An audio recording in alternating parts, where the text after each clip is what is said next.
Salam əziz abituriyentlər, hər vaxtınız xeyirli olsun, hər birinizi xoş gördük.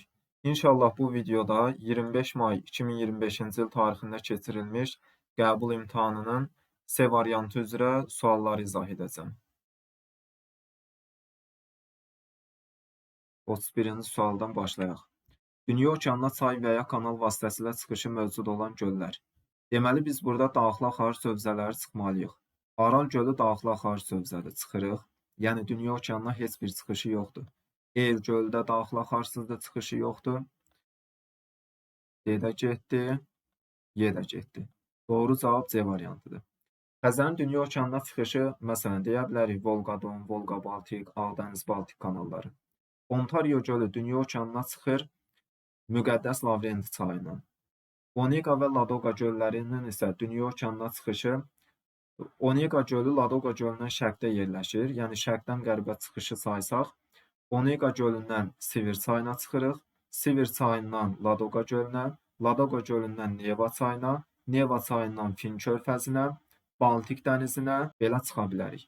Və yaxud da Onega gölündən, Ladoqa gölündən Belomor kanalı ilə Ağdənizə də çıxış var. Doğru cavab C variantı oldu. 32-ci suala baxaq.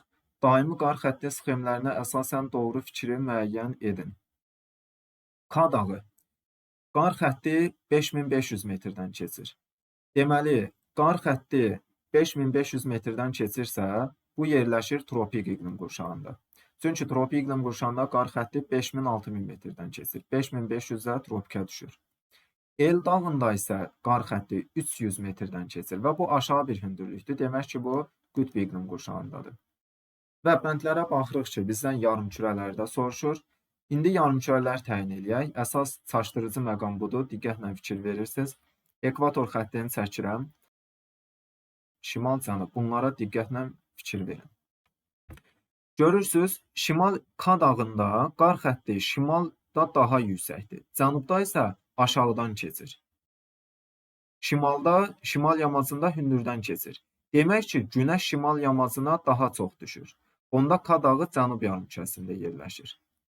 Günəş burada olsa, deməli, bura dağın şimal yamacıdır, bura isə cənub yamacı. Buradan günəş vurduğu üçün, burada qar xətti hündürdən keçir. Digər əks yamacda isə aşağıdan keçir. Yəni, belə bir qar xətti xətt çizir. K dağı yerləşdi cənub yarımkürəsində. El dağında isə bunun əksidir. Şimalda aşağıdan keçir, cənubda hündürdən keçir. Demək ki, El dağı da şimal yarımkürəsində yerləşir. Günəş buradan vursa, bura cənub yamacıdır. Bura isə şimal yamacı. Günəş buradan vuranda cənub yamacda qar xətti hündürdən keçir. Ancaq şimal yamacda aşağıdan keçir. Yəni, belə bir qar xətti çizir. Deməli, K dağı təyin etdik ki, cənub yarımkürəsində yerləşdi. El dağı isə şimal yarımkürəsində yerləşdi. A bəndinə baxaq. K dağı şimal, yanlışdır, cənub yazmalıydı. Subtropik yox, dedik ki, K dağı tropikdə yerləşdi. A yanlışdır. B-yə baxaq. El dağının yerləşdiyi paralel daha kiçik uzunluğa malikdir. Bəli, K dağı yerləşdi tropikdə, El isə qütbdə. Qütblərə doğru getdikcə deyirik ki, paralellərin uzunluğu azalır. Yəni, El dağının yerləşdiyi paralel, K dağının yerləşdiyi paraleldən kiçikdir. B doğru variantdır. K dağının şimal yamacları cənuba nisbətən aqroiqlim ehtiyatları ilə daha zəif təmin olunmuşdur. Xeyr, daha zəif yox. Şimal yamacına K dağı, fikir verin, K dağının şimal yamacına günəş daha çox vurur. Şimal yamacında aqroiqlim ehtiyatları zəif yox, burada çox təmin olunmuşdur, güclü təmin olunmuşdur yazmalıydı. C yanlışdır. El dağı cənub yarımkürəsində yerləşir. El dağı cənub yox, şimalda yerləşdi. K dağı cənub mülayim iqlim qurşağında yerləşdi. Cənubu doğru yazıb, ancaq mülayim yox, tropik yazmalıydı. Doğru cavab B variantı.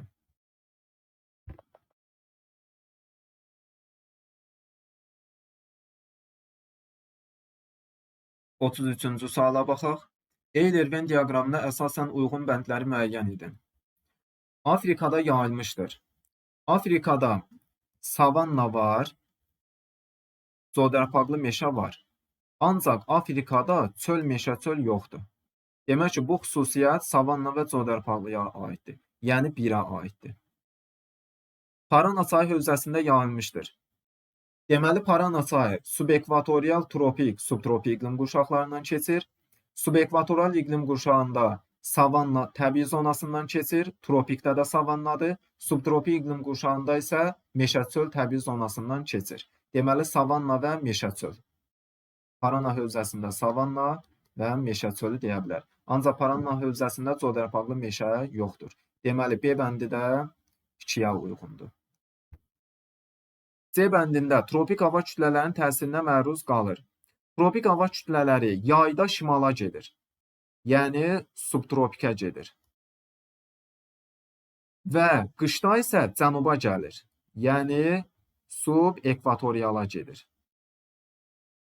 Yəni biz subtropik və subekvatoral iqlim qurşağında yerləşən təbii zonalar seçməliyik. Və bunlarda da yerləşən, məsələn, subekvatorialda savanna var. Məsələn, subtropikdə meşəçöl var və coğdarpaqlı meşə də var. Demək ki, bu tropik hava kütlələrinin təsirinə məruz qalır, hər üçünə də aiddir. C bəndi 4-ə aiddir. Avropa qitəsində yayılmışdır. Avropa qitəsində savanna yoxdur. Meşəçöl bəli var. Şərqi Avropa düzənliyində deyə bilərik. Coğdarpaqlı meşə də Aralıq dəniz sahillərində var. Cənubi Avropada. Deməli, D bəndi meşəçöl və coğdarpaqlı meşəyə aiddir. D bəndi 3-ə aiddir. Cənub-Şərqi Asiya regionunda rast gəlinmir. Cənub-Şərqi Asiya regionunda rast gəlinir savanna. Rast gəlinmir deyirsə, meşəçöl və coğdarpaqlı meşə yoxdur. Y bəndi 3-ə. Kənd təsərrüfatının inkişafı üçün əlverişli aqroiqlim ehtiyatları vardır. Bu hər üçünə də aiddir. Çünki savannada, meşəçöldə, coğdarpaqlı meşədə də yetərincə kənd təsərrüfatının inkişafı üçün aqroiqlim ehtiyatı var. Yəni yetərincə isti iqlim var və yetərincə rütubət də var, münbit torpaqlar da var. F bəndi də hər üçünə də aiddir. F bəndi 4-ə. Deməli 1-ə A, sonra 2-yə B, 3-ə D, 4-ə də C, F. Doğru cavab Y variantı. 34-cü suala baxaq. Uyğunluğu müəyyən edin. Tatarstan, Xakasya, Kabarda-Balkar. Sənaye tullantıları Volqa çayını çeşləndirir. Volqaboy regionunda yerləşən Tataristandır. A bəndi 1-ə.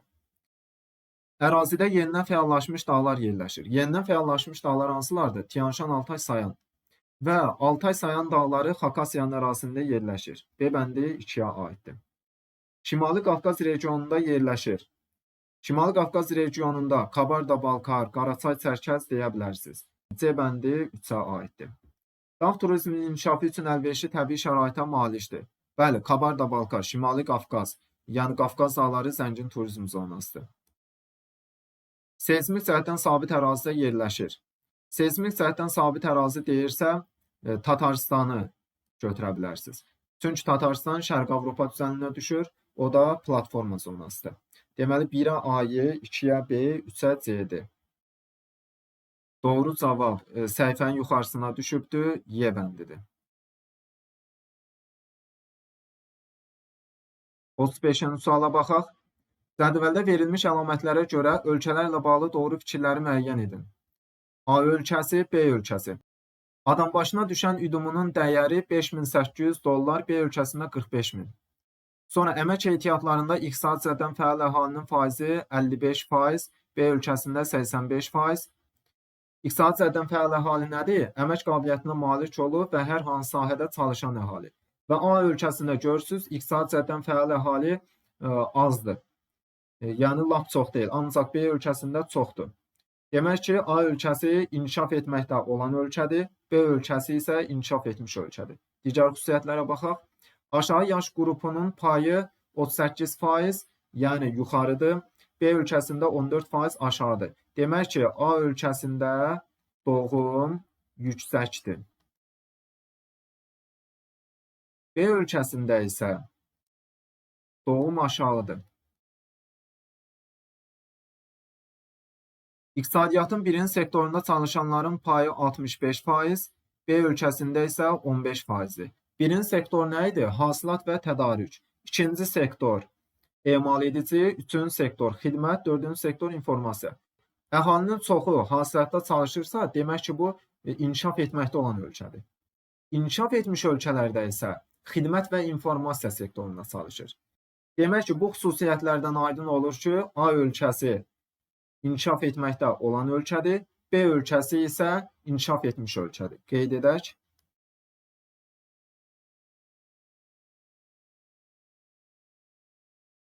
Birə baxaq, A ölkəsi demoqrafik keçidin ikinci mərhələsindədir. Bəli, bu doğrudur. İnkişaf etməkdə olan ölkələrdə doğum yüksəkdir dedik və doğumun da yüksək olması bu, yəni ənənəvi tipdir, demoqrafik partlayışdır. Bu da demoqrafik keçidin ikinci mərhələsinə aiddir. Bu doğrudur. B ölkəsi əhalinin təbii artımının azaldılması üçün demoqrafik siyasət aparır.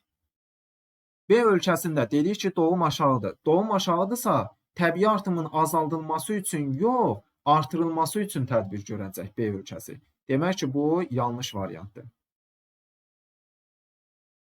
B ölkəsində təbii artımın birinci tipi xarakterikdir.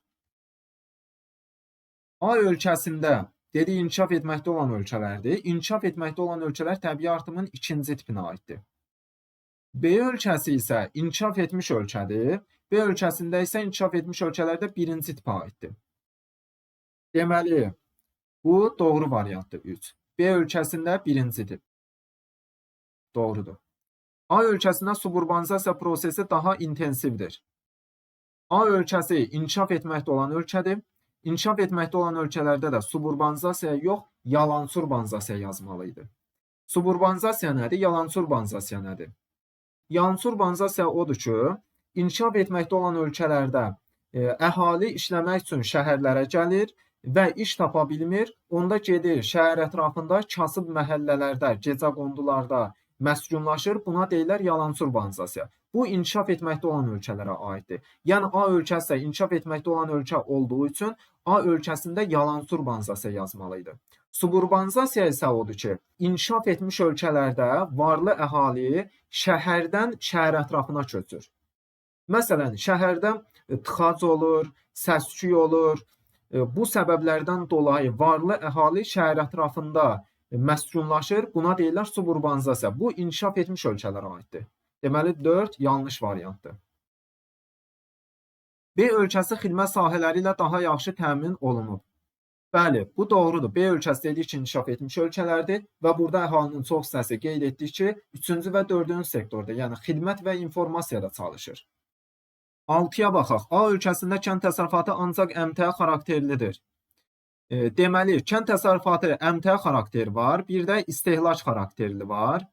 Əmtəə xarakterli odur ki, əmtəə intensiv deməkdir. İstehlak isə ekstensiv kənd təsərrüfatıdır.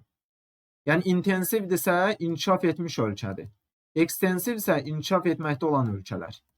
Yəni, intensiv nədir? Dərindən inkişaf, daha yaxşı sortlar, daha yaxşı heyvan növləri, bu deməkdir. Ekstensivdə isə sayı artırır. Demək ki, A ölkəsi inkişaf etməkdə olan ölkə olduğu üçün burada kənd təsərrüfatı əmtəə yox, istehlak xarakterli olmalıydı. Əmtəə yanlışdır. Deməli, doğru cavab 1, 3, 5. C variantı.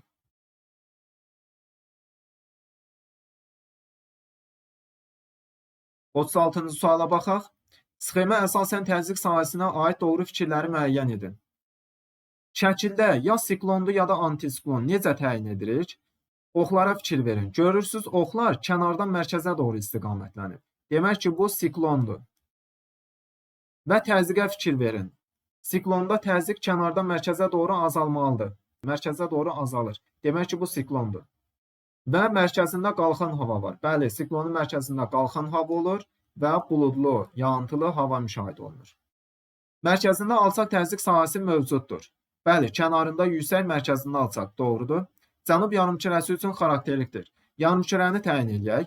Görürsünüz, saatın əksinə doğru gedir oxlar. Saatın əksinə gedirsə, demək ki, şimal yarımkürəsidir. Deməli, siklon şimal yarımkürəsində saatın əksinə, cənub yarımkürəsində saat istiqamətində gedir. Burada isə saatın əksinə fırlanır. Saatın əksinə fırlanma olduğu üçün şimal yarımkürəsidir. Deməli, cənub yox, şimal olmalıydı. 2 yanlış oldu. Mərkəzində yüksək təzyiq sahəsi mövcuddur. Mərkəzində yüksək yox, alçaq təzyiq. Aydın buludsuz hava şəraiti. Buludsuz yox, buludlu. Tutqun buludlu. Bəli, doğrudur. Doğru cavab 1-5. Y variantı. 37-yə baxaq. Dünyanın iri daş kömür ixracatçıları. Ölkələri qeyd edirəm. Kanadanı deyə bilərik. Sonra ABŞ-ı deyə bilərik. Daş kömür ixracatçıları. Sonra Carı deyə bilərik. Sonra Avstraliya ixrac edir. Sonra Rusiyanı deyə bilərik. Məsələn, əlavə olaraq Polşanı da deyə bilərik. Bu ölkələr dünyanın daş kömür ixracatçılarıdır. Deməli, Car var, Braziliya yoxdur, Çili yoxdur, Avstraliya var, Rusiya var, Misir yoxdur. Doğru cavab 1-4-5. Y variantı.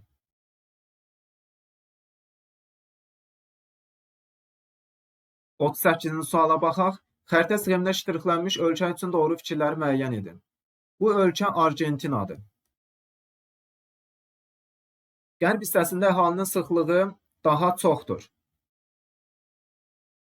Bu yanlış variantdır.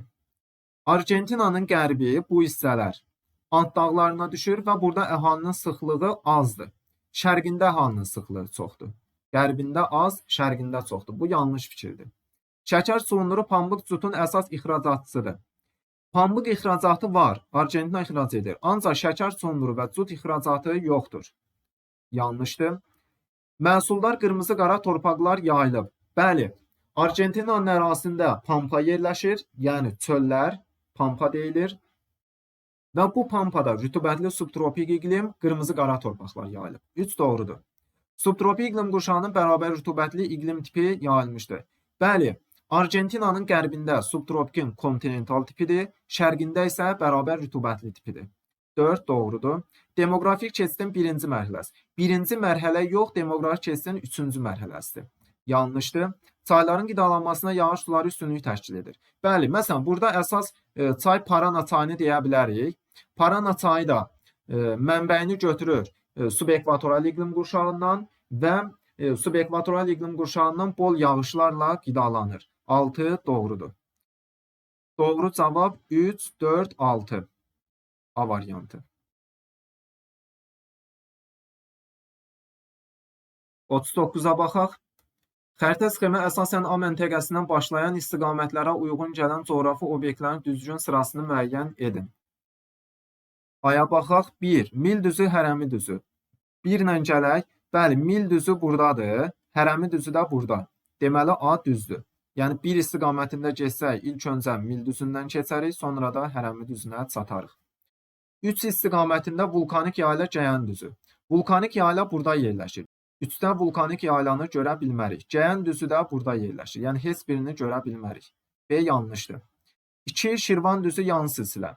2 ilə geçsək, bəli, Şirvan düzü buradadır. Şirvan düzündən keçərik və burada da yan silsilə. Doğrudur. 1. Gəncə Qazax düzü Oxçuçay. 1-də Gəncə Qazax düzü Oxçuçay heç biri yoxdur. Gəncə Qazax düzü buradadır. Oxçuçay isə buradadır. Heç birindən keçə bilmərik. Qusar Mali düzənliyi Mazımçay 2 istiqamətində. Bu hissədə Qusar Mali düzənliyi yerləşir. Ancaq Mazımçay burada yerləşir. Sərhəd çaydır. Mazımçay. Deməli, burada Mazımçay pozur. Ancaq Qusar Mali düzənliyi şərti ödəyir. 3-də Kürəkçay Şahdağ silsiləsi. Kürəkçay burada yerləşir. Şahdağ silsiləsi burada. Bəli, keçərik hər ikisindən də. F-də doğrudur. A, C, F. B variantı.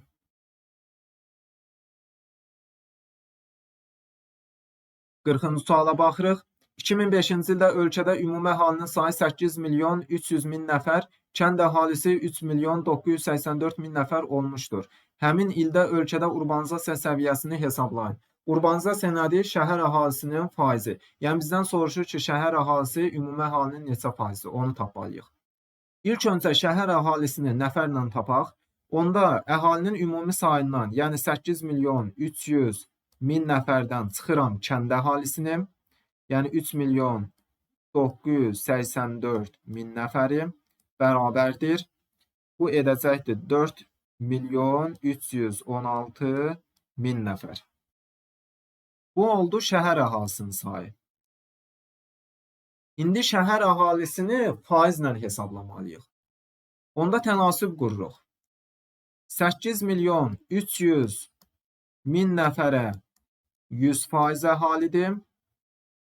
4 milyon 316 min nəfərə də x% əhalidir.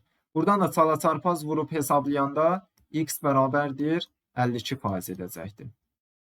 Və yaxud da ikinci metod necə hesablaya bilərsiniz? Tənasüblə rəqəmləri vurmaq uzun-uzadı gedir. Məsələn, riyazi biliklərinizi əsasən yada sala bilərsiniz ki, şəhər əhalisi ümumi əhalinin neçə faizini təşkil edir? Şəhər əhalisini 4 milyon 316 mini bölürsünüz ümumi əhalinin sayına, yəni 8 milyon 300 minə, vurursunuz 100%-ə. Yəni A ədədi B-nin neçə faizini tapanda A-nı B-yə bölüb vurursan 100-ə. Bu da yenə edəcəkdir 52%. Yəni məncə ən əsas metod budur. Bunu həmişə istifadə edin. 41-ci suala baxaq. Uyğunluğu müəyyən edin. Orta Araz vilayəti, Kür-Çökəli vilayəti, Lənkəran vilayəti.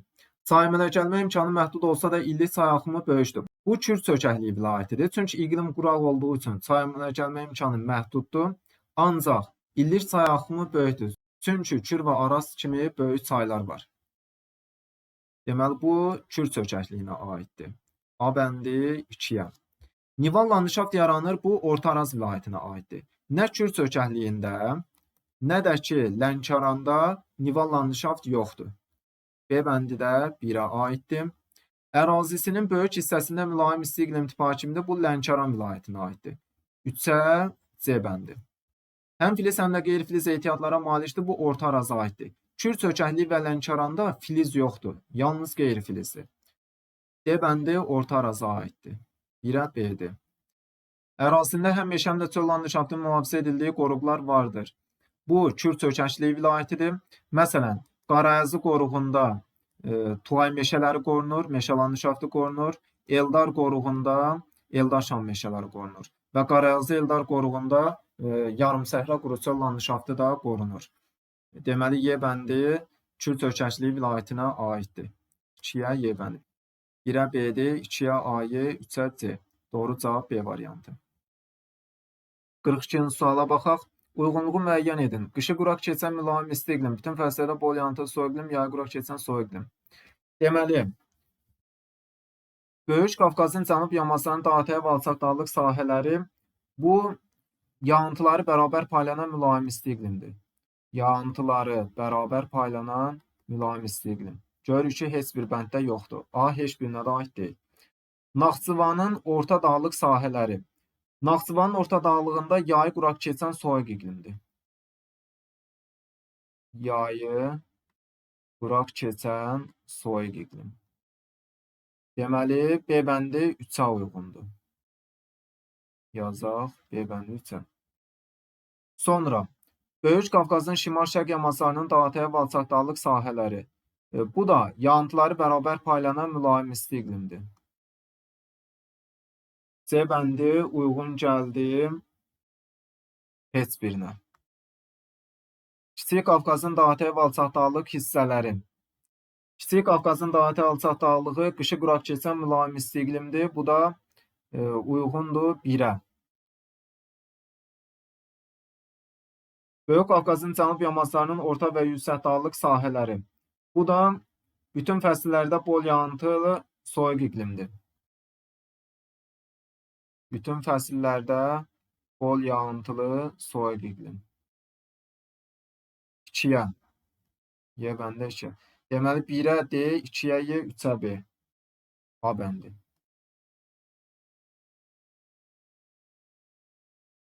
Qırxıça baxaq. Gəncə, Qarabağ, Şamaxı fiziki coğrafi rayonlarında qışın sonu, yazın əvvəl taxıl əkinlərinin yayılmasının səbəbi. Qışın sonu, yəni gözləyir ki, qış keçsin, onda əksin. Demək ki, iqlim soyuqdur. Belə taxılçılığa deyilir yazlıq taxılçılıq. və bir də var payızlıq taxılçılıq. Yazlıq taxılçılıqda gözləyir ki, qış bitsin, yazda əkir. Qışın sonu yazın əvvəlində əkir. Çünki qışın şaxtaları taxılı məhv edə bilər. Deməli, burada səbəb nədir? Qışın soyuq və şaxtalı keçməsi D-bəndi. Yəni, bu fiziki coğrafi rayonlar soyuq bölgələridir. Qış soyuq şaxtalı keçir. Ona görə də burada gözləyirlər, yazda əkirlər. Yazlıq taxılçılıq yayılıb. Payızlıq taxılçılıq isə düzən ərazilərdə, qışın mülayim keçdiyi ərazilərdə yayılıbdır. 44-ə baxaq. Ölkə əhalisinin sayı 12 milyon nəfərdir. Bir ildən sonra əhalinin sayı 12,5 milyon nəfərə çatmışdır. Artımın 40 min nəfəri mexaniki artım hesabına olmuşdur. Orta illik təbii artımı 1000 nəfərə hesablayın. Deməli, əhalinin sayı 12 milyondur. Bir ildən sonra əhalinin sayı olub 12,1 milyon. Artım nə qədər olur? Artım olur 0,1 milyon. 0,1 milyonda nə deməkdir? Yəni 100 min nəfər. 100 min nəfər bir ildə əhalinin ümumi artımıdır. Və deyir ki, bu artımın 40 mini mexaniki artımdır. Gəlin bundan çıxaq 40 mini. Qalır 60 min. 60 min. 40 min mexaniki artımdır. 60 min olur təbii artım. Yəni, ümumi artımdan mexaniki artımı çıxdım, təbii artımı tapdım. Mexaniki artım nədir? Yəni, miqrasiya hesabına artımdır. Təbii artım isə doğum və ölüm hesabına olan artımdır. Yəni, ümumi artım 100 mindir. Qarışıqdır. Bunun içində həm miqrasiya hesabına artım var, həm təbii artım hesabına artım var. Ondan çıxdım mexaniki artımı, tapdım təbii artımı, 60 min nəfər. Və deyir ki, orta illik təbii artımı hər 1000 nəfərə hesabla. Onda tənasib qururuq. 12 milyon nəfərə 60 min nəfər artırsa, 1000 nəfərə x nəfər artar. Tənasibi həll edəndə x bərabərdir 5 nəfər alınır. Doğru cavab A variantı.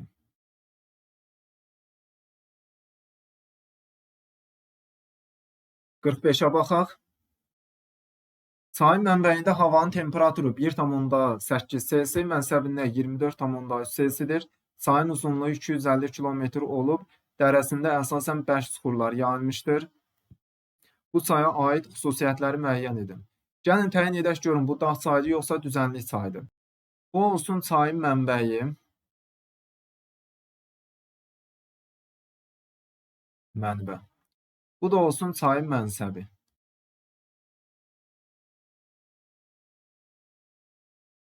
Deməli, mənbədə temperatur 1,8 Selsidir. Mənsəbdə isə 24,3 Selsidir. Gəlin biz birinci çayın düşməsini təyin edək. Düşməni təyin etmək üçün temperatur fərqini tapaq. Temperatur fərqindən hündürlük fərqinə keçək. 24,3 Selsidən çıxıram 1,8 Selsini bərabərdir. Eləyir 22,5 Selsi. 22,5 dərəcə temperatur fərqini çevirək hündürlük fərqinə. Hündürlüyə doğru temperatur 1000 metrə 6 dərəcə dəyişir. X metrədə 22,5 dərəcə dəyişir. Çala-çarpaz vurub tənasibi həll eləyəndə alınır x bərabərdir 3750 metr. Deməli, çayın düşməsi 3750 metrdir. Çayın uzunluğu da 250 kilometrdir. 3750 metrindi, bölürəm 250 kilometrə. Bu da eləyir 15. Çayın düşməsi 15'dir. Və çayın düşməsi əgər birdən kiçik rəqəm alınsaydı, bu düzənlik çay olardı. Birdən böyükdürsə dağ çay və 15 də birdən hədsiz böyükdür. Demək ki, bu dağ çaydır. Bəndləri oxuyaq. Dərəsində meandırlar geniş alır. Meandr düzənlik çayında olur. Dağ çayında meandr ola bilməz.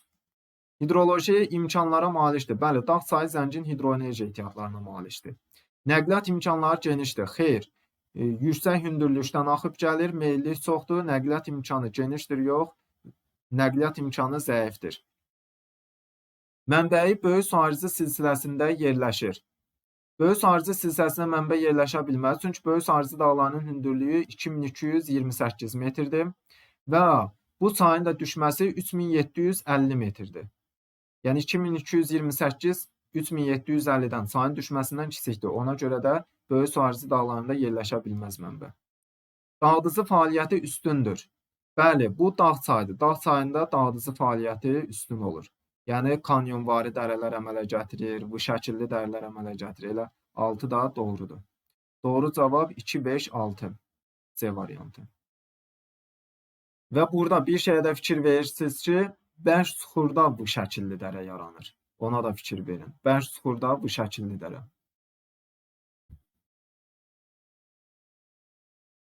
Qırx 6-cı suala baxırıq. Xəritə sxemində işarələnmiş iqtisadi rayonların oxşar və fərqli xüsusiyyətlərini müəyyən edin. Deməli, birinciyə oxşarı götürməliyik, ikinciyə də fərqli xüsusiyyəti. Bura Quba Xaçmaz iqtisadi coğrafi rayonudur. Bura Şəki-Zaqatala, bura isə Naxçıvan iqtisadi coğrafi rayonudur. A bəndinə baxaq. Ərazilərində alt paleozoy yaşlı vulkanogən çökmə suxurlar geniş yayılmışdır. Respublikamızda alt paleozoy yaşlı suxurlar Naxçıvanda yayılıb, bu hissədə, bir də bu hissədə yayılıb. Yəni bu xüsusiyyət yalnız Naxçıvana aiddir. Yəni bu fərqli xüsusiyyətdir. Birincidə deyir oxşarı götür. Bir yanlışdır. İsti, quraq, yay, soyuq qış səciyyəvidir. Bu da yalnız Naxçıvana aiddir. Digərlərinə aid deyil. Deməli, A bəndi yanlış oldu. B bəndinə baxaq. Neft və təbii qaz əsas faydalı qazıntı ehtiyatlarıdır. Neft və təbii qaz Quba Xaçmazda, Siyəzəndə var. Ancaq Şəki, Zaqatala və Naxçıvanda neft qaz heç yoxdur. Bu oxşar ola bilməz. Yanlışdır. B oldu yanlış. Bütün inzibati rayonların xarici ölkəyə çıxışı var. Bəli, Naxçıvanda bütün rayonların xarici ölkəyə çıxışı var. Şəki, Zaqatalada da hamısının çıxışı var. Ancaq Quba Xaçmazda çıxışı olmayan rayonlar var. Deməli, bu xüsusiyyət Naxçıvan və Şəki-Zaqatalaya aiddir. Quba Xaçmaza aid deyil. Yəni, fərqli xüsusiyyətdir bu. C bəndinə baxaq. Suvarma şəraitində əkinçilik inkişaf etmişdir. Hər üçünə aiddir. Hər üçündə də əkinçilik var və suvarma tətbiq olunur. Bu, oxşar xüsusiyyətdir. Yay otlaqlarında heyvandarlığın inkişafı üçün imkanlar mövcuddur. Bu da hər üçünə aiddir. Çünki hər üçündə yay otlaqlarında heyvandarlığın inkişafına imkan var. Deməli, hər ikisi də oxşardır. Ancaq ikincidə fərqlini seçməliyik. C-də yanlışdır. D bəndinə baxaq. Ərazilərindən buzlaq və qar ərinti suları ilə qidalanan çay keçir. Bəli, bu hər üçünə də aiddir. Məsələn, Naxçıvandan Gilan çay keçir, qar buzaqla qidalanır. Şəki-Zaqatalada bu hissədə Dəmiraparan çay deyə bilərik. Quba Xaçmazda da Qusar çay, Qudiyal çay. Bunlar qar buzaqla qidalanır. Bu, oxşar xüsusiyyətdir. Yağıntıları bərabər paylanan mülayim isti iqlim yarımtipi müşahidə olunur. Yağıntıları bərabər paylanan mülayim isti iqlim Böyük Qafqazın şimal-şərqində var. Yəni, Quba Xaçmazda var. Böyük Qafqazın cənub yamacında da var. Şəki-Zaqatalada da var. Ancaq Naxçıvanda yoxdur. Yağıntıları bərabər paylanan mülayim isti iqlim Naxçıvanda müşahidə olunmur. Deməli, bu fərqli xüsusiyyətdir. Naxçıvana aid deyil, ancaq qalan ikisinə aiddir. Deməli, doğru cavab D variantıdır. Birinciyə oxşar, ikinciyə də fərqli xüsusiyyət. Y bəndinə baxaq. Bütövlükdə tektonik qalxma zonasında yerləşir. Deməli, Quba Xaçmazın bu hissəsi ön Qafqaz çökməsi, bu hissəsi isə Böyük Qafqaz qalxması. Həm qalxmada, həm enmədə yerləşir. Şəki-Zaqatalanın yuxarı hissəsi Böyük Qafqaz qalxmasıdır. Bura Qanıq Əyriçay isə Kür çökməsinə aiddir. Deməli, bu da həm qalxmada, həm də enmədə yerləşdi. Naxçıvanın da bu hissəsi Kiçik Qafqaz qalxmasıdır, bu hissəsi isə Araz çökməsi. Deməli, həm qalxmada, həm də çökmədə yerləşdi. Bütövlükdə tektonik qalxmada yerləşir, heç birinə də aid deyil. Yəni, oxşar xüsusiyyət kimi götürə bilmərik. Y də yanlış oldu. Dağ meşə landşaftı bütöv qurşaq təşkil edir. Dağ meşə landşaftı bütöv qurşaq təşkil edir. Yəni, qurşaq deyirsə, bu Şəki-Zaqatalaya aiddir. Ancaq Quba Xaçmazda qurşaq əmələ gətirmir. Naxçıvanda da ümumiyyətlə meşə qurşağı yoxdur. Burada meşələr talalar şəklində yayılıbdır. Yəni, bu xüsusiyyət yalnız Şəki-Zaqatalaya aiddir. Qurşaq əmələ gətirməyi. Doğru cavab D variantı oldu.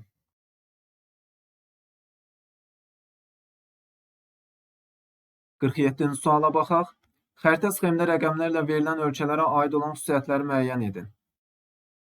1. 1, 3, 5 təsərrüfatda hasilat sənayesinin payı üstündür. 1. Düşür Almanya. Xeyr, Almaniyada hasilat yox, emal edici sənayedir. Bu yanlışdır. 3, 4, 6 yalancı urbanizasiya səciyyəvidir. 3 Türkiyədir. 4 Braziliya. 6 Meksika. Bəli, inkişaf etməkdə olan ölkələrdir. İnkişaf etməkdə olan ölkələrdə də qeyd etdik ki, yalancı urbanizasiya səciyyəvidir. 2 doğrudur. 2, 4, 6 Hind-Avropa dil ailəsinin eyni dil qrupuna. 2 İspaniya. İspaniya, bəli, roman dil qrupudur. Sonra 4 Braziliya, bu da roman dil qrupudur. 6 Meksika, roman dil qrupudur. Deməli, 3 doğrudur. 2, 4, 5 köçürmə kapitalist ölkələrdir. 2 İspaniya köçürmə kapitalist deyil. 4 Braziliya köçürmə kapitalist deyil. 5 köçürmə kapitalistdir. 2 ilə 4 şərtimizi ödəmir. 4 yanlışdır. 1, 5, 6 inzibati ərazi quruluşuna görə federativ ölkələrdir. 1 Almanya federativdir.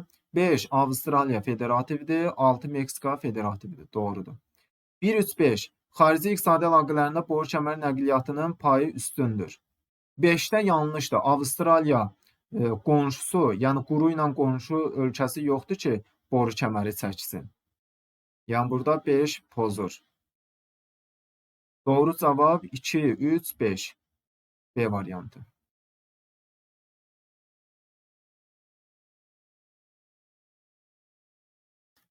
Sualın bəndləri uzun olduğu üçün ona görə ekranı kiçiltmək məcburiyyətində qaldıq. Biraz rəqəmlər oxunmur. İndi deyəcəm rəqəmləri.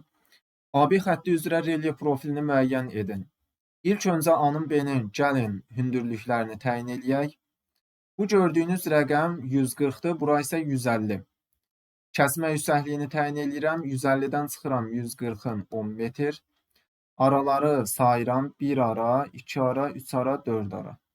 10 metri bölürəm 4 araya bərabərdir 2,5 metr. Deməli, bizim kəsmə yüksəkliyimiz 2,5 metrdir. Və görürsünüz 140 burada, 150 bura. Yəni qərbə doğru qalxırıq, yəni dağa qalxırıq.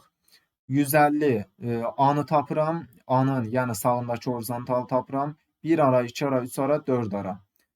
4 aranı vurdum 2,5 metrə, bərabər elədi 10 metr. 150-nin də üstünə 10 metr gəldim, 160 metr. Yəni bu horizontalımız 160 metrdir. Deməli A məntəqəsi 160 metrlə 162,5 metrin arasında yerləşir. Bunu yadda saxlayırıq. İndi B-ni təyin eləyək. B görürsünüz bu horizontal 130 metrdir və bu horizontal 140-dır. 130-dan 140-a artırmalıyıq. Kəsmə yüksəkliyi 2,5-dir. Deməli, bu horizontalımız da onda olur 132,5. Deməli, B məntəqəsi də 130 metrlə 132,5 metrin arasında yerləşir. İndi variantlara diqqət yetirək. A məntəqəsi dedik ki, 160 ilə 162,5. A bəndinə baxaq. A məntəqəsi 160 ilə 162,5. Bəli, 160-dan yuxarıda qeyd edilibdir, doğrudur. B nöqtəsi 130 ilə 132,5 arası. 120 ilə 140-ın arası təxminən 130 zat bura düşür. Hələ ki, ödəyir A bəndi. Bunu yadda saxlayaq. B bəndinə baxaq. A məntəqəsi 160-dan yuxarı doğru qeyd edilib. B nöqtəsini 120 qeyd edibdir. Bu yanlışdır.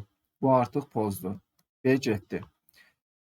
C bəndinə baxaq. A məntəqəsini görürsünüz 160-dan yuxarı olmalıydı. Ancaq bu 120-dən yuxarı qeyd edilibdir.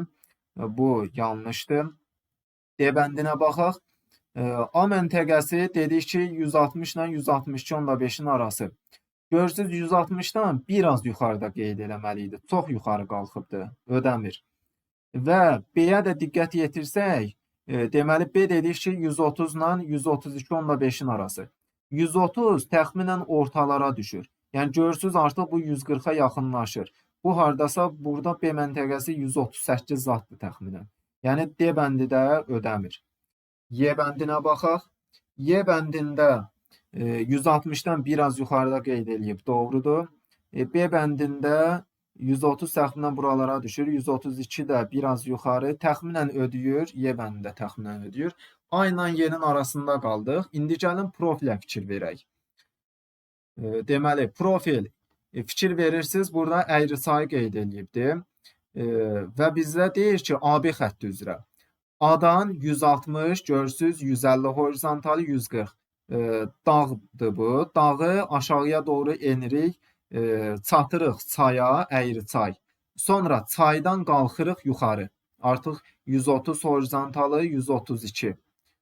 B 130 ilə 132-nin arası çaydan 1-2 metrdə qalxırıq yuxarı. Yəni bizim profilimiz belə olacaqdır. Dağdan enirik.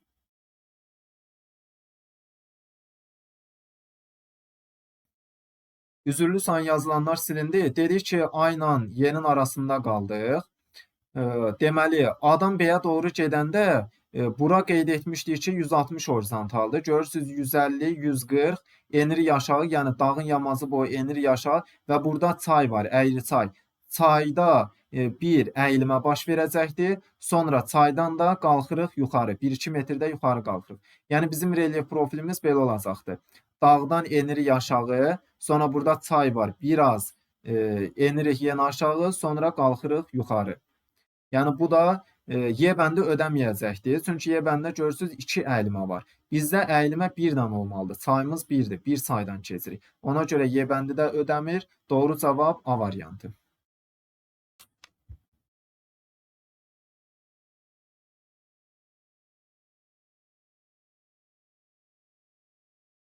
%49-cu suala baxırıq. Doğru olmayan ifadələri müəyyən edin.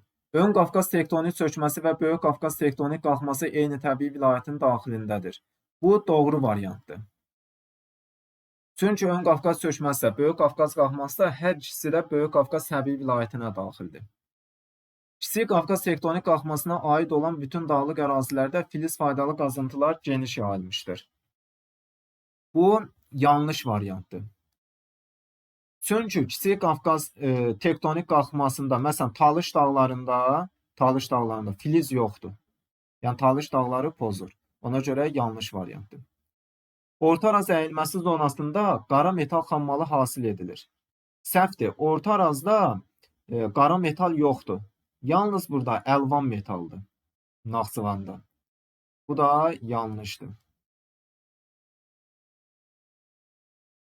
Kürd-Araz çökəkliyi zonasında arid dendasion relyef formalarına rast gəlinir.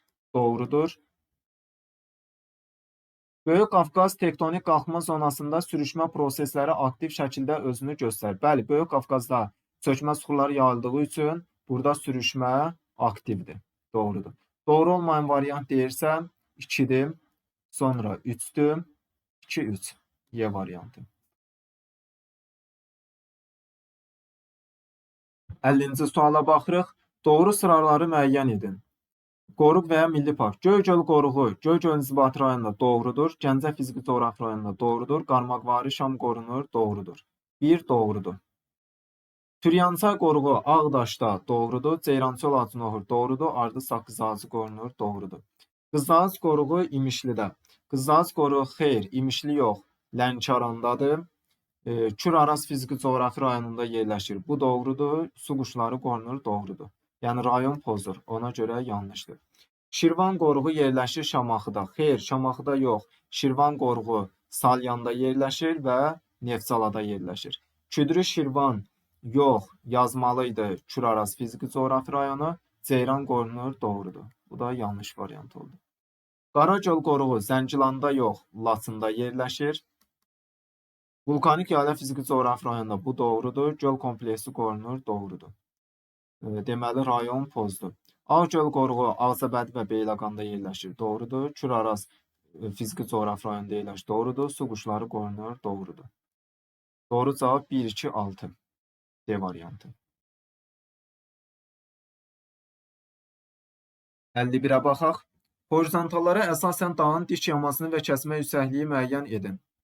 Dağın dik yamacı o yamacdır ki, orada horizontal sıx olmalıdır. Deməli, dik yamac buradır, cənub-qərb yamacı. cənub-qərb. Doğru cavab A variantı. Kəsmə yüksəkliyini təyin eləyək. 370-dən çıxırıq 340-ı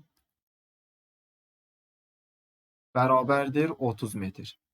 Bölürük araların sayına. 1 ara, 2 ara, 3 ara. 30 metri bölürük 3-ə bərabərdir 10 metr. Kəsmə yüksəklik 10 metrdir. Doğru cavab A variantı. 52-yə baxaq. Uyğunluğu müəyyən edin. Dəmiyə əkinçiliyi üstünlük təşkil edir. Dəmiyə əkinçiliyi üstünlük təşkil edir deyə bilərik mərkəzi düzənlikləri. A bəndi 1-a uyğundur. Niyə? Çünki mərkəzi düzənliklərdə çöl təbii zonası yayılıbdır və bu çöllər, münbit torpaqlar dəmiyə əkinçiliyi üçün əlverişlidir. A bəndi uyğun gəldi 1-ə. Sonra, suvarmadan əsasən yay mövsümündə istifadə olunur. Cənubi Avropanı deyə bilərik. B bəndi 2-yə. Çünki Cənubi Avropada yağıntı qışda düşür.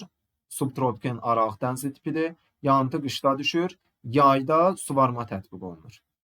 Yəni, yayda yağıntı çatışmazlığı olur. Ona görə də suvarma tətbiq olunur əkinçilikdə.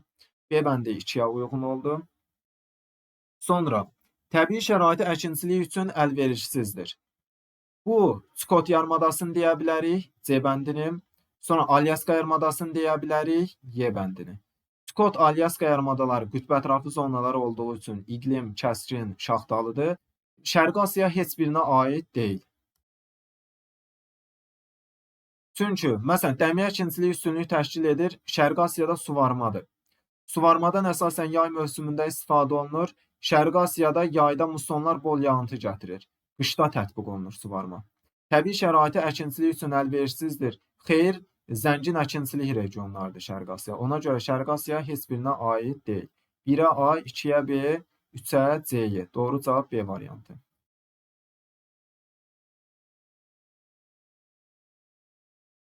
Üçüncü suala baxaq. Exolotdan göndərilmiş səs siqnalı birinci çökəkliyin dərinliyinə gedib qayıtma müddəti 3,6 saniyə, ikinci çökəkliyə 5,2 saniyə olmuşdur. Çökəklilərin dərinlikləri arasında fərqi hesablayın. Çökəkliyin dərinliyini hesablamaq üçün yadda saxlayırsınız. Səsin suda yayılma sürəti saniyədə 1500 metrdir. Bizə indi zaman lazımdır. Görək çökəkliyin dərinliyinə səs neçə saniyə gedibdir.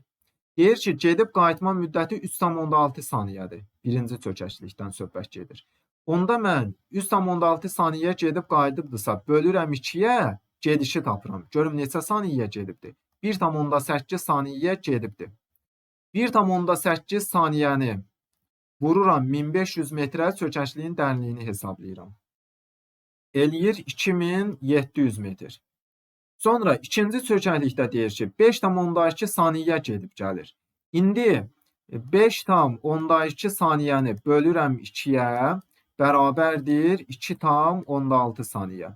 2,16 saniyəni də vururam 1500 metrə, bərabərdir 3900 metr. Deməli, birinci çökəkliyin dərinliyi 2700 metrdir, ikincinin dərinliyi 3900. 3900-dən də çıxıram 2700 metri, bərabərdir 1200 metr. Deməli, dərinlik fərqi 1200 metrdir. 54-ə baxaq. Uyğunluq pozulmuşdur. Göygöl uçqun mənşəlli düzdür. Şahdağ silsiləsi yox. Göygöl Murovdağ silsiləsində yerləşir. Bir yanlışdır. Sarısu Axmaz, bəli, Kürün Axmazıdır. Muğan düzü yox, Mil düzündə yerləşir. Vulkanik mənşəlidir, Qaragöl. Doğrudur. Vulkanik yaylada yerləşir. Doğrudur. Acınohur gölü buzaq yox. Acınohur gölü tektonik mənşəli göldür. Yan silsilədə yox, Acınohur düzündə yerləşir. Bu da yanlışdır. Maragöl uçqun mənd mənşəlidir. Düzdür. Murovdağ silsiləsində yerləşir. Doğrudur. Masazır relik. Doğrudur. Abşeron yarımadasında yerləşir. Doğrudur. Şərtimizdə uyğunluq pozulmuşdur soruşur. Deməli, 1-də pozulub, 2-də, 4-də. Doğru cavab 1, 2, 4.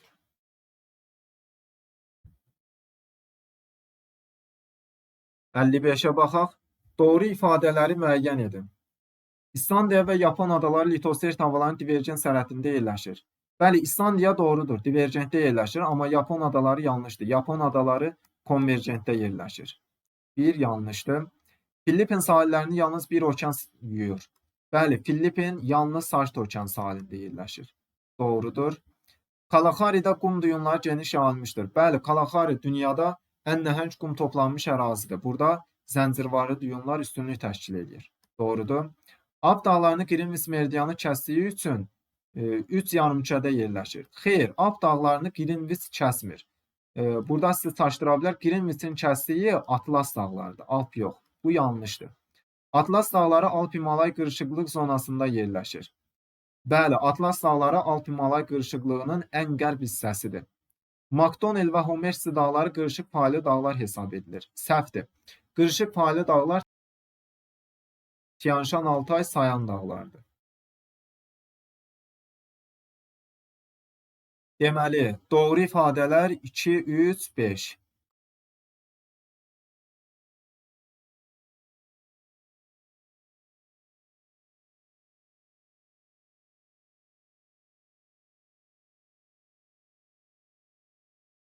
Əlli-altıncı suala baxaq. Günəş şüalarının günorta vaxtı minimum düşmə bucağının düzgün verildiyi məntəqələr. Deməli, günəşin minimum düşmə bucağı necə tapılır? 90 dərəcədən çıxılır məntəqənin coğrafi enliyi. Bundan da çıxılır 23.5 dərəcə. Maksimum deyəndə üzərinə 23.5 gəlirik, minimum deyəndə 23.5-ə çıxırıq. Baxaq. Deməli, birincidə məntəqənin coğrafi enliyi 60 şimaldır. 90 dərəcədən çıxmalıyıq 60-ı, bərabərdir 30 dərəcə. 30-dan da çıxırıq 23.5 dərəcəni, bərabərdir 6,5 dərəcə. Birincidə yazıb 60 dərəcə. Deməli, yanlışdır. 2-yə baxaq. Deməli, coğrafi enlik 26 cənub enliyidir. 90-dan çıxırıq 26-nı, bərabərdir 64. 64-dən də çıxırıq 23.5 dərəcəni. Bu da bərabərdir 40,5 dərəcə. Demək, ikincidə 40,5 dərəcə. Doğrudur. 3-ə baxaq. Demək, üçüncüdə koordinat 34-dür. 90-dan çıxırıq 34 dərəcəni, bərabərdir 56 dərəcə. 56-dan da çıxırıq 23,5 dərəcəni, bərabərdir 32,5. Deməli, üçüncüyə baxaq, 80 dərəcə yazıb. Yanlışdır. Dördüncü. 90-dan çıxırıq 45-i, bərabərdir 45. 45-dən də 23,5-i çıxırıq, bərabərdir 21,5 dərəcə. Dördüncüdə 48,5 yazıb. Yanlışdır. Sonra 5-ə baxaq. 90-dan çıxırıq 38-i, bərabərdir 52 dərəcə. 52-dən də 23,5-i çıxırıq. Bu da bərabərdir 28,5 dərəcə. 5-cidə 28,5 dərəcə. Doğrudur. 6-ya baxaq. 90-dan çıxırıq 31-i, bərabərdir 59 dərəcə. 59-dan da 23,5-i çıxırıq, bərabərdir 35,5 dərəcə. 6-cıda 35,5 dərəcə. Doğrudur. Deməli, düzgünləri soruşur. Doğru cavabımız 2, 5, 6.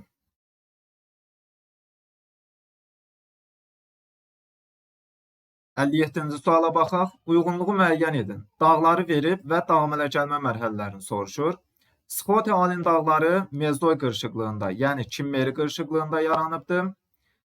Deməli, Kimmeri B bəndi. Deməli, 1-ə uyğundur B. Sonra Kırım dağları Cavan dağlarda Alp qırışıqlığında yaranıbdır. A bəndi uyğundur. Skandinaviya dağları isə Kaledon və Hersin qırışıqlığında yaranıbdır. Buna da uyğundur C, D. Burada çaşdırıcı məqam nədir? Skandinaviya dağlarını həm Kaledon, həm də Hersin götürürük. Şimali Kaledon, cənubu isə Hersin qırışıqlığında yaranıbdır. Doğru cavabımız 1-ə B, 2-ə A, 3-ə C, D.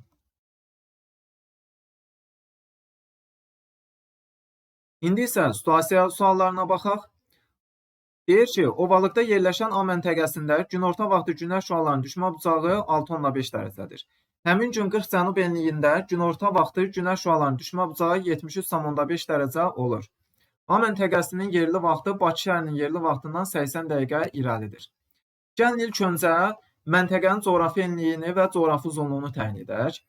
İlk öncə coğrafi uzunluğu təyin edək. A məntəqəsinin yerli vaxtı Bakının yerli vaxtından 80 dəqiqə irəlidir deyir.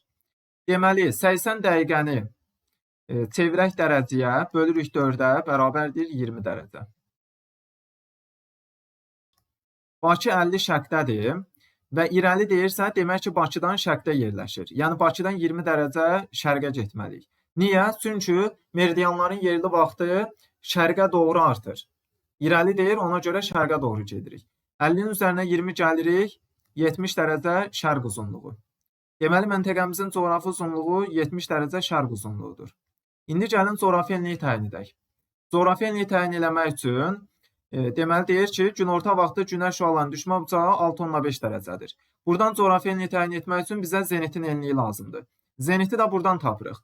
40 cənub enliyinə deyir ki, günəşin düşmə bucağı 73,5 dərəcədir.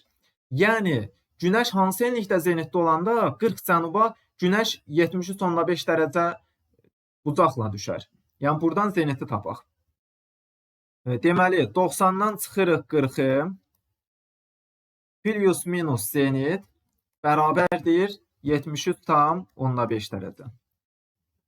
Nə zaman plus olur?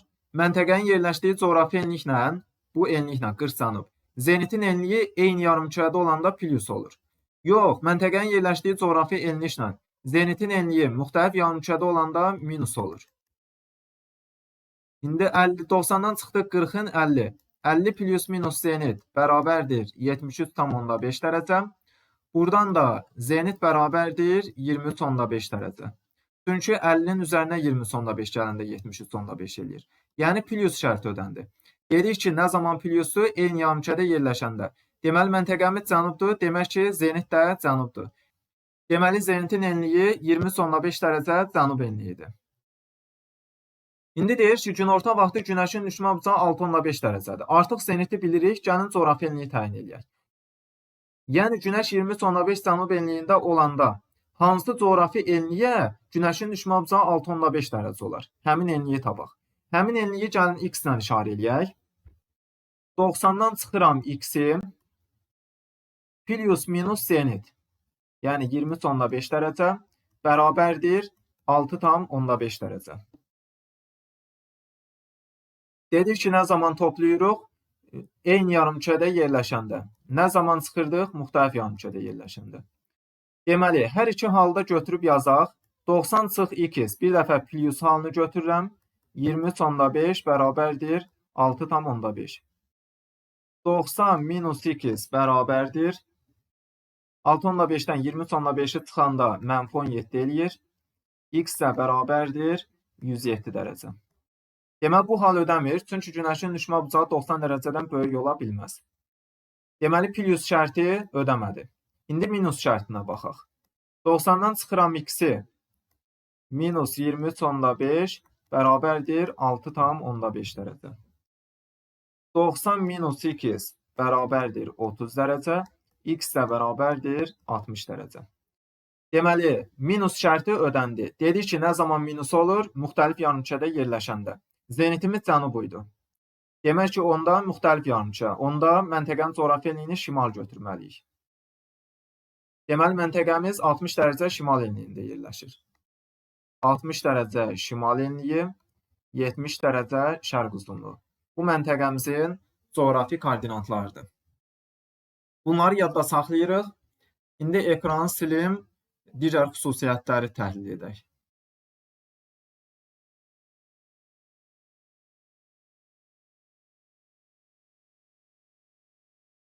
Dedik ki, məntəqəmiz 60 dərəcə şimal enliyi, 70 dərəcə şərq uzunluğunda yerləşdir. Və situasiya da deyir ki, ovalıqda yerləşir.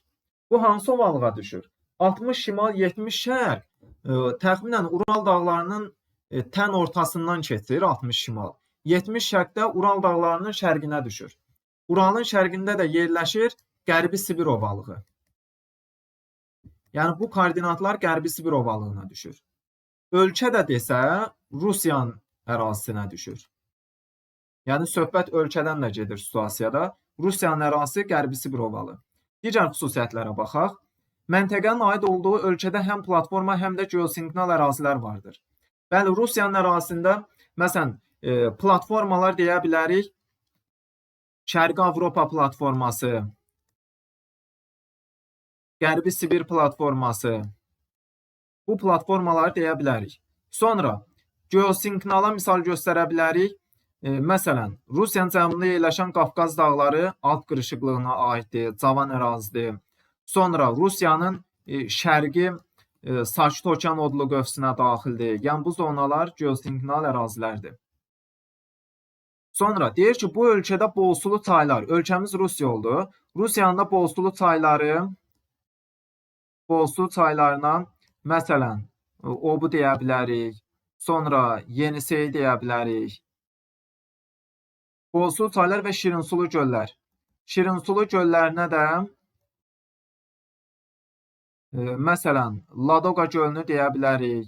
Sonra Onega gölünü deyə bilərik. Baykal gölünü deyə bilərik. Sonra deyir ki, ölkənin ərazisində həm əsas, həm də keçid iqlim qurşağı. Bəli, əsas iqlim qurşağı məsələn mülayimi deyə bilərik. Arktiki deyə bilərik. Sonra keçid iqlim qurşağı isə subarktiki deyə bilərik. Deməli, bu ölkədə müxtəlif geoloji eralarda yaranmış dağlara rast gəlinir. Məsələn, Rusiyanın cənubunda Qafqaz dağları. Qafqaz Alp qırışıqlığında yaranıbdır. Sonra Ural dağları Hersin qırışıqlığında yaranıbdır. Sonra Verxoyansk, Terski, Sxotalin dağları Mezoy qırışıqlığında yaranıbdır. Məsələn, Baykal ətrafı dağlar Baykal qırışıqlığında yaranıbdır. Yəni görürsünüz, müxtəlif geoloji eralara aiddir dağlar. Sonra ölkədə onun ərazisinin böyük hissəsinin aid olduğu qitənin, yəni Rusiyanın böyük hissəsinin aid olduğu qitə hansıdır? Asiya. Rusiyanın az bir hissəsi Avropa qitəsində, böyük hissəsi isə Asiya qitəsində yerləşir. Deyir ki, Asiya qitəsinin ən ucqar şimal və şərq nöqtələri yarımadalarda yerləşir. Bəli, Asiyanın ucqar şimal nöqtəsi Selyuskin burnudur. Yerləşir Taymir yarımadasında. Şərq ucqar nöqtə isə deməli Dejinyo burnudur. Yerləşir Skot yarımadasında. Xüsusiyyətləri də qeyd etdik. 58-ci suala baxırıq. Mətnə əsasən A məntəqəsi və onun yerləşdiyi ölkəyə aid olan xüsusiyyətləri müəyyən edib cədvələ yazın. İndi artıq burada cədvələ baxmalıyıq. Görək cədvəldə hansı xüsusiyyətlər yazıbdır. Məsələn, şirinsulu göl deyirsə, Ladoqa, Onega, Baykalı yaza bilərdiniz. Əsas iqlim qurşağı deyirsə, mülayim və artik. Keçid deyirsə, subartik. Dağlar deyirsə, məsələn, Qafqaz, Alpda, Ural, Hersində bunları qeyd edə bilərdiniz. 59-a baxaq. A məntəqəsinin yerləşdiyi ölkənin, yəni Rusiyadır. Onun ərazisində yerləşən yarımadaları, Rusiyanın ərazisində məsələn deyə bilərik Kola yarımadası var, sonra Qıdan yarımadası var, sonra Kamçatka yarımadası var, sonra Skot yarımadası var, Taymir yarımadası. Bu yarımadaları qeyd edə bilərik. Və deyir ki, Mezozoy yaşlı dağları, Mezozoy yaşlı dağları da qeyd etdi. Verxoyan, Terski, Sxotalin. Üçünü də qeyd edə bilərsiniz. 60-a baxaq. Mətnə əsasən A məntəqəsi və onun yerləşdiyi ölkəyə aid olan xüsusiyyətləri müəyyən edib cədvəldə yazın. Artıq cədvələ baxmalıyıq. Cədvəldə hansı xüsusiyyətlər yazıbsa, bu qeyd etdiklərimdən seçib yaza bilərdiniz. İzahımız bu qədər. Sağ olun, sağlıqla qalın.